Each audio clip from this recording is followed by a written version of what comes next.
The Kinect-controlled artistic sensing system, or KICAS, has been in development since 2016 at the University of British Columbia for use by the School of Music Digital Performance Ensemble. It uses an active infrared Kinect for Windows camera, a high-end Windows laptop, a Wi-Fi router, and NUI-track-based custom-written software. The system automatically assigns performer IDs, allowing it to track up to 6 performers, following up to 22 assigned target points on each performer, and also sensing 4 hand postures on each performer. The tracking area of KICAS is a triangle with a depth of 8 meters and a far width of 6 meters. The XYZ coordinates of the tracked target points are sent over Wi-Fi and OSC format. Clients receive data and use MAX or Pure data to control audio, video, and/or theater lighting. To date, the system has been used in dozens of studio and public performances, usually tracking 1 or 2 performers.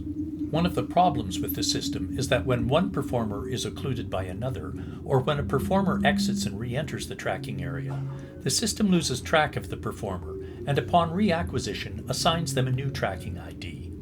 In doing this, the tracking points originally assigned to be followed on that performer are lost, so no data is generated by the performer.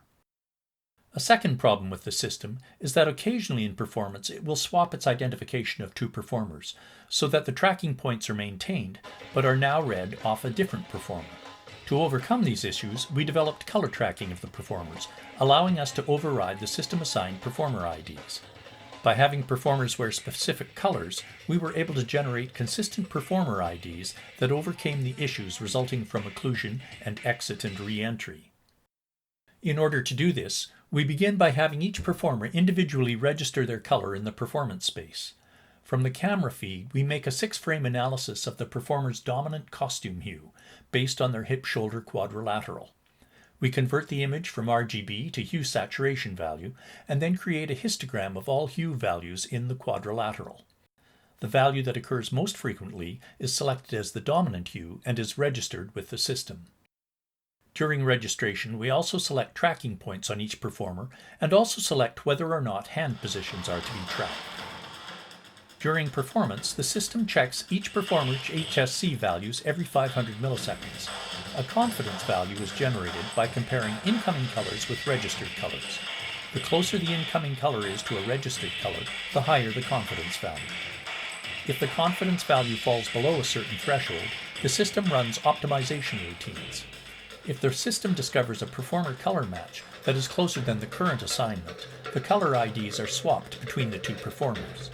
The outcomes of this project included successfully tracking 4 dancers in choreography that included occlusion and tracking area exits and re-entries. Each dancer controlled specific rhythm tracks, and their distance from the Kinect controlled the amplitude of the track. Very positive response from the performers using the system resulted, although we did have a few issues. Those issues included some problems with light reflection on spandex leotards, and some problems with the shadows of performers falling on each other. Future work will include color registration in which the performers will move through the tracking area to account for lighting differences. We will also add limb and target tracking to increase the amount of control, as well as adding e-textile sensors to the costumes to expand the means of control.